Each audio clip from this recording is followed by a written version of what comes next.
अध्यात्म विज्ञान, नई दृष्टि, नई खोज। देखिए, सुनिए और समझिए। अध्यात्म विज्ञानी पूज्य स्वामी श्री कमलेशानंद जी के निर्देशन में सनातन सत्य का अनुसंधान कर जीवन को प्रकाशित करें। जिस व्यक्ति को हम शुद्धात्मा के रूप में देख रहे हैं, उसी व्यक्ति को ने अनुभव किया, तो हम तो उसी व्यक्ति को ही हम भगवान मान रहे हैं ना। यही तो गलती है ना, मैंने वही तो कहा। क्यों? वही व्यक्ति ने अनुभव किया है कि मैं शुद्धात्मा हूँ, मैं अनंत ज्ञान वाला हूँ। जिसने अनुभव किया है, हम उसी को भगवान मान रहे हैं, तो गलत कैसे हुआ? इसीलिए कहा कि वो खुद कहता है कि मैं भगवान नहीं हूँ, मैंने भगवान का अनुभव किया है। मेरा अनुभव नहीं किया है। मैं अनंत शक्ति वाला नहीं हूँ, शुद्धात्मा अनंत शक्ति वाला है। मैं चेतन नहीं हूँ, शुद्धात्मा चेतन है। तो अभी हम लोग, मैं अविनाशी नहीं हूँ, शुद्धात्मा अविनाशी है। तो ये अनुभव किया मैंने और मैं आपको बता रहा हूँ। तो अभी जो हम लोग जो बोल रहे हैं मैं अनंत ज्ञान वाला हूँ, वो क्या है? वो शुद्धात्मा को लक्ष्य में रखकर बोलते हैं। शरीर को लक्ष्य में रखकर नहीं। तो अच्छा, मैं अनंत शक्ति वाला ऐसा शुद्धात्मा, मतलब जो मैं अनंत सुख वाला ऐसा, मैं मन वचन काया से मुक्त ऐसा शुद्धात्मा।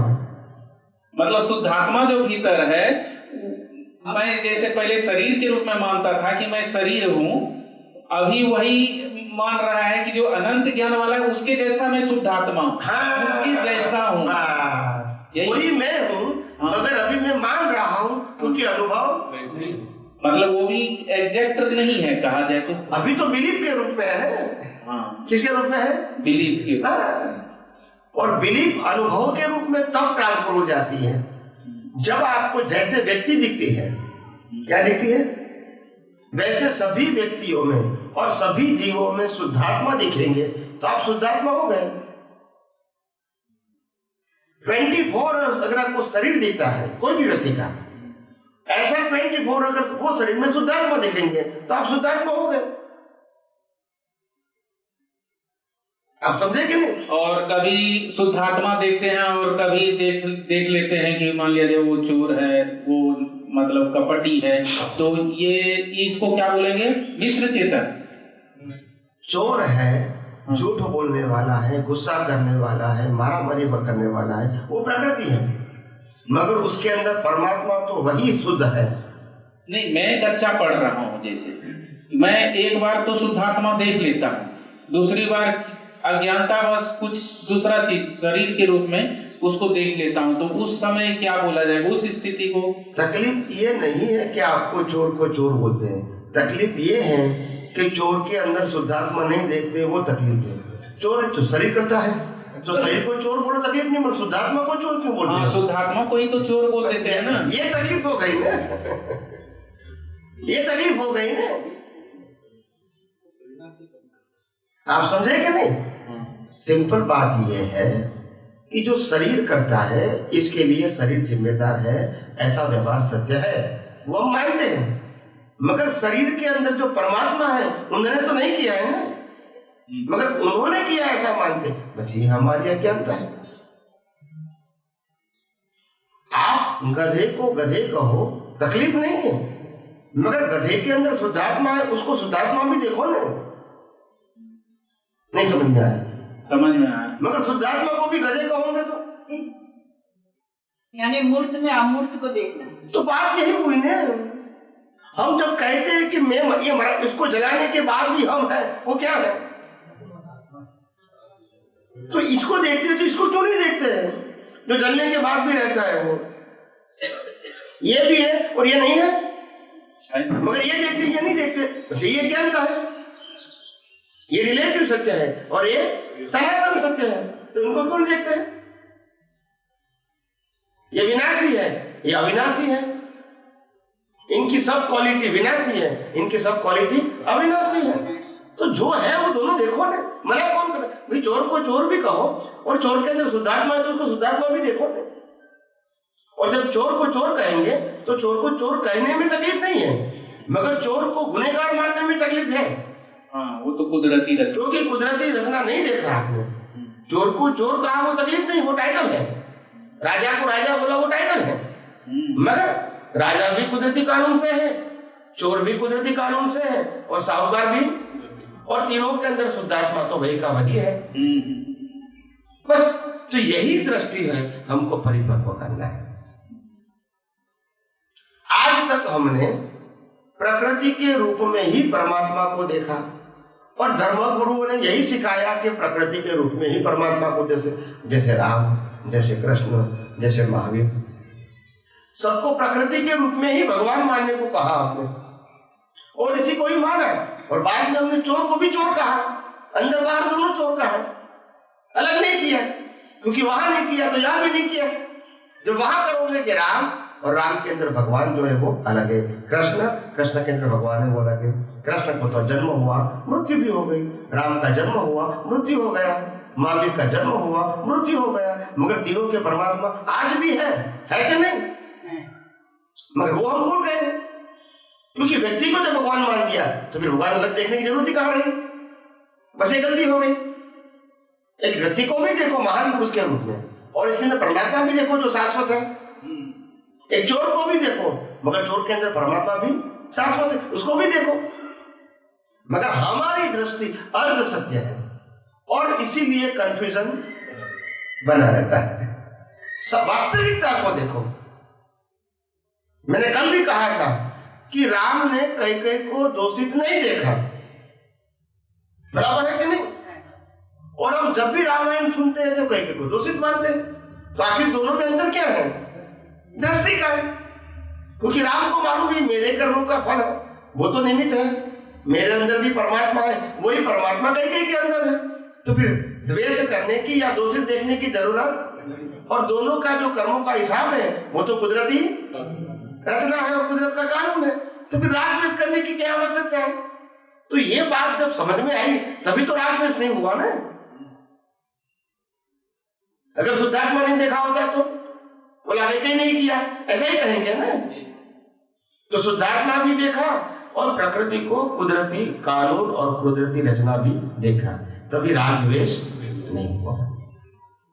तो बात एक ही हो गई ना। आप समझे कि नहीं? अच्छा, ये सुने हैं कि जिसको आत्मा का अनुभव है वो तो बोल नहीं सकता है, अनुभव का कोई चीज तो बोल नहीं सकता है। तो आपको हम कैसे माने कि आपको आत्मा का अनुभव हो चुका है? उन्होंने कहा कि भी आत्मा का अनुभव तो बता नहीं सकते हैं, तो आप कैसे, हम कैसे माने कि आपको आत्मा का अनुभव हो पाए? पहली बात यह है कि मेरे को आत्मा का अनुभव नहीं हुआ है, और इस दुनिया में, इस भरत क्षेत्र में किसी को अनुभव नहीं है। क्या बताया? आत्मा का अनुभव लास्ट बर्थ में ही होता है, जो मैंने पहले कितनी बार बोल चुका हूं। आत्मा की दृष्टि परिपक्व हो सकती है जैसे प्रकृति की दृष्टि परिपक्व होती है। ये चोर है, ये साहूकार है, ये गुस्से वाला है, ये राग वाला है, द्वेष वाला है, वो प्राकृतिक दृष्टि है। ऐसे इसमें परमात्मा है, इसमें परमात्मा है, इसमें परमात्मा है, मेरे में परमात्मा है, सबके अंदर परमात्मा देखो, तो आपकी दृष्टि क्या होगी? परिपक्व होगी।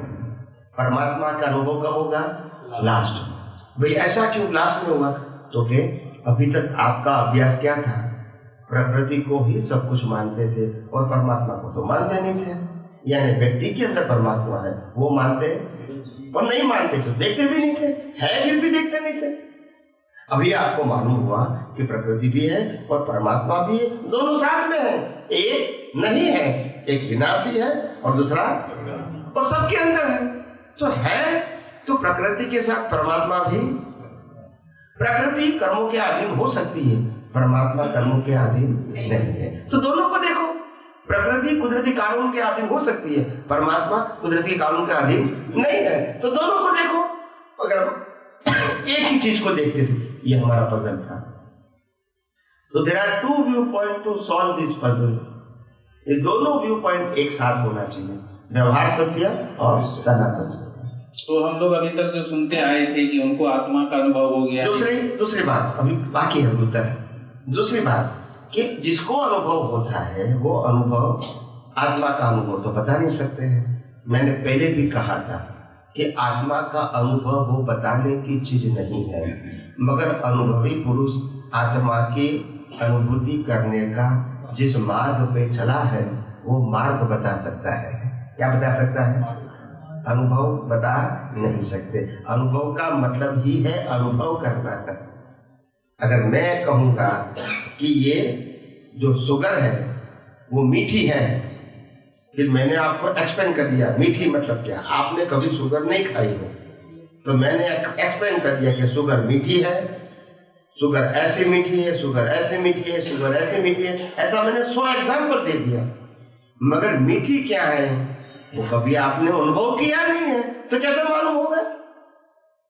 कितना भी वर्णन करूंगा मगर थोड़ी सी आपकी जीभ में रख दूंगा तो अपने आप अनुभव हो जाएगा। तो अनुभव को एक्सप्लेन नहीं किया जाता है मगर अनुभव की प्रोसेस बताया जाता है। क्या बताया जाता है? प्रक्रिया कि मिठास का अनुभव करना है तो कोई मीठी चीज खानी पड़ेगी, तो आपको अनुभव होगा मिठास का। मगर मीठी चीज का अनुभव है वो तो मैं एक्सप्लेन। जब कोई माता जी को पूछेंगे कि आपको आपके बच्चे के प्रति कितना प्यार है, तो वो बताएंगे कि मैं बहुत प्यार है, बहुत प्यार है, ऐसा बताएंगे। या तो 2-3 एग्जाम्पल दे देंगे। तो अगर 2-3 एग्जाम्पल देते इतना प्यार होता है तो प्यार को एक्सप्लेन करने की थोड़ी चीज है, ये तो अनुभव कहते हैं कि इस प्रकार का मेरे को अनुभव होता है। मगर प्यार जो चीज है वो हम दिखा नहीं सकते, वो तो अनुभव की बात होती है। क्या होती है? मगर अनुभव की प्रोसेस बता सकते हैं। क्या बता सकते हैं? तो हर अनुभवी ज्ञानी पुरुष भी अनुभव की प्रोसेस बताते हैं। अनुभव तो खुद को करने की चीज है। और जहां तक मूल आत्मा का अनुभव नहीं होता है वहां तक अभी जो अनुभव है वो अज्ञानता को नाश करने का अनुभव है। उनके साथ आत्मा का लक्ष्य पक्का करना। आत्मा का लक्ष्य पक्का करो, अज्ञान का नाश करो। आत्मा का लक्ष्य पक्का करो, अज्ञान का नाश करो। शुद्धात्मा का लक्ष्य पक्का करो, अज्ञान का नाश करो। ये आपका क्या हो गया? डेवलपमेंट हो गया है। अभी तक अज्ञान को ही हम ज्ञान मानते थे और अज्ञान की प्रगति को ही हम प्रगति मानते थे, बाह्य प्रगति को ही हम प्रगति मानते थे। अभी अज्ञान को नाश करना और शुद्धात्मा पद को मजबूत करना, इसको आप प्रगति मानोगे। तो दोनों की दृष्टि क्या हो गई? चेंज हो गई। आप समझे ना? तो हर बातों को मैंने सिद्धांत से रखा है। क्या रखा है? पहले भी मैंने बताया है, आत्मा का अनुभव इस काल में, इस कलयुग में किसी को नहीं होता है। मगर आत्मा का जो दृष्टिकोण है, आत्मा की जो मान्यता है, आत्मा का जो लक्ष्य है वो पक्का हो सकता है क्योंकि वो शाश्वत है। अगर शरीर का लक्ष्य पक्का करेंगे, मैं किसी का पति हूँ, पत्नी हूँ, बच्चा हूँ, बच्ची हूँ, दामाद हूँ, बहू हूँ, कोई भी रिलेशन पक्का करेंगे, शाश्वत रहेगा। मगर मैं शुद्धात्मा को ऐसा पक्का किया इस अवतार में 10%, तो आगे आएगा कि नहीं आएगा? क्योंकि शाश्वत का अनुभव बात करते हैं, शाश्वत का अनुभव पक्का किया है। ये प्रकृति का है, प्रकृति का कर्म चला जाएगा। इनका अनुभव चला कैसे पूर्ण होगा? आप समझे? इसका अनुभव, अगर ये प्रकृति डॉक्टर बन गई, गोल्ड मेडलिस्ट, फिर 40 साल प्रैक्टिस किया, फिर एक्सपायर हो गए, फिर पैदा हुए, फिर 5 साल हुआ, फिर बाल मंदिर, बोलते नहीं है तो अनुभव कहां गया? तो ये अनुभव साथ में तो बात को समझो, इसका अनुभव आता है, इसका अनुभव साथ में नहीं आएगा। चाहे इंजीनियर है, डॉक्टर है, चार्टर्ड अकाउंटेंट, लॉयर है, ये भी अनुभव साथ में नहीं आएगा। ये अनुभव आएगा क्योंकि ये शाश्वत है, ये शाश्वत। तो टेम्पररी का अनुभव भी टेम्पररी तो होगा और शाश्वत का अनुभव शाश्वत रहेगा। तो बात को तो समझनी पड़ेगी ना। और हम सबको ये मालूम नहीं है, आत्मा है तब शरीर है, शरीर है तो आत्मा नहीं है। क्या बताया? आत्मा निकल जाने के बाद भी शरीर है, उसके वैल्यू आत्मा है तब शरीर की वैल्यू है। यह सुन लो। स्वामी जी, जैसे अभी आप आत्मा के बारे में बतला रहे थे कि आत्म तत्व जितने भी जीवधारी है, चेतन जिसे कहते हैं, तो मुझे आत्मा के स्वरूप, एक हाथी के में आत्मा और एक चींटी में आत्मा, दोनों चेतन। हम जैसे चेतन है वैसे हाथी भी चेतन है और चींटी भी हाथी में चेतन है, बोलो हाथी चेतन मत बताओ, हाथी में परमात्मा है। हम चेतन नहीं, हमारे में चेतन है। हमारे चेतन स्वरूप होने का, चेतन होने के कारण, आत्मा के कारण ही चेतन कहलाता है। बराबर है। तो दोनों के स्वरूप में, जैसे चींटी के अंदर जो आत्म तत्व होगा उसका क्या स्वरूप हो सकता है, और हाथी के अंदर जो आत्म तत्व है, तो क्या आत्मा छोटा बड़ा सूक्ष्म विचार आकार का भी हो सकता है क्या? चूंकि हम सुने हैं अभी जैसे महात्माओं से कि आत्म तत्व है वह कोई, उसका कोई छोटा बड़ा, वो निराकार भी है, साकार भी है, वो छोटा भी हो सकता है, बड़ा भी हो सकता है। इस पर थोड़ा चर्चा कीजिएगा। देखो, सबसे बड़ी बात यह है, मूल आत्मा आकार स्वरूप नहीं है, क्योंकि वो जड़ तत्व से नहीं बना है। जड़ तत्व का आकार होता है, चेतन तत्व का आकार नहीं होता है। मगर चेतन तत्व वो ज्ञान प्रकाश स्वरूप है। कौन सा प्रकाश? ये ज्ञान प्रकाश नहीं है, ये जड़ प्रकाश है। क्या है? जड़ प्रकाश। और आत्मा के अंदर ज्ञान प्रकाश है। कोई भी चीज को उनकी हाजिरी से जान सकते हैं, मान सकते हैं, फील कर सकते हैं। इसके पास 1 लाख रुपए लगो, वो फील नहीं करेगा? करेगा? ये करेगा? समझे कि नहीं समझे? शरीर करेगा, ये नहीं करेगा। यहाँ आत्मा है, वहां लाइट है, मगर उसमें चेतनता नहीं है। तो आत्मा तत्व का जो स्वभाव है वो ज्ञान प्रकाश है। क्या है? और ज्ञान प्रकाश से जैसे पात्र होता है उसी प्रकार का आकार उनका आकार नहीं है। चींटी में इतना हो जाता है, हाथी में इतना हो जाता है। वो प्रकाश की रेडियस है। क्या बताया? उनकी साइज नहीं है। समझते हैं? जिसे पानी होता है तो पानी मटकी में भरो तो आकार कैसा हो गया, और ग्लास में भरा तो, और चमचे में भरा तो अभी पानी का आकार क्या है? निराकार। तो निराकार का आकार नहीं होता है, मगर पात्र के मुताबिक परिवर्तन हो जाता है। उनका खुद का आकार नहीं है, पात्र के मुताबिक उसकी रेडियस बन जाती है। रेडियस समझते हैं? जैसे एक बल्ब है, 1000 वोल्ट का बल्ब है, ठीक है, 1000 वोल्ट का बल्ब है, और इसके ऊपर मैंने मटके लगा दिया, तो उनकी रेडियस कितनी रहेगी प्रकाश की? उसमें 1 होल कर दिया तो इतना बाहर निकलेगा ना। फिर 5 होल कर दिया तो, फिर 25 होल कर दिया तो, और पूरी मटकी फोड़ दी तो तो वो तो वही का वही है। उनकी साइज कम ज्यादा क्या हुई? ऐसा है। आज तक लोग, मैंने कहा ना कि जहां तक ये साइंस को समझ में नहीं आएगा, ये कुछ बात समझ में नहीं आएगी। किताबों में तो सब कुछ लिखा है, मगर किताबों पढ़ने वाला अनुभवी ज्ञानी होना चाहिए, तभी वो किताबों की बात सही मायने में समझा सकते हैं। नहीं तो आप समझोगे बुद्धि से तो कंफ्यूज हो जाओगे, फिर आपको कोई आर्गुमेंट करेगा, आपके पास उत्तर नहीं होगा, क्योंकि आपका विजन गलत नहीं है मगर लिमिटेड है। तो जिसका दर्शन विशाल हो गया है और जिसका दर्शन का बेस है सनातन सत्य, तो इसीलिए उनकी बात जो हो वो प्रमाण हो जाती है। क्या हो जाती है? और जो व्यक्ति की सोच लिमिटेड है उनकी बात सही हो सकती है मगर व्यू पॉइंट के रूप में। क्या बताया? सनातन सत्य, क्योंकि और आर्ग्यूमेंट करेंगे तो आपके पास उत्तर नहीं होगा। तो आत्मा की साइज नहीं है कीड़ी के और हाथी के मुताबिक, मगर प्रकाश की रेडियस है। आप समझ गए ना?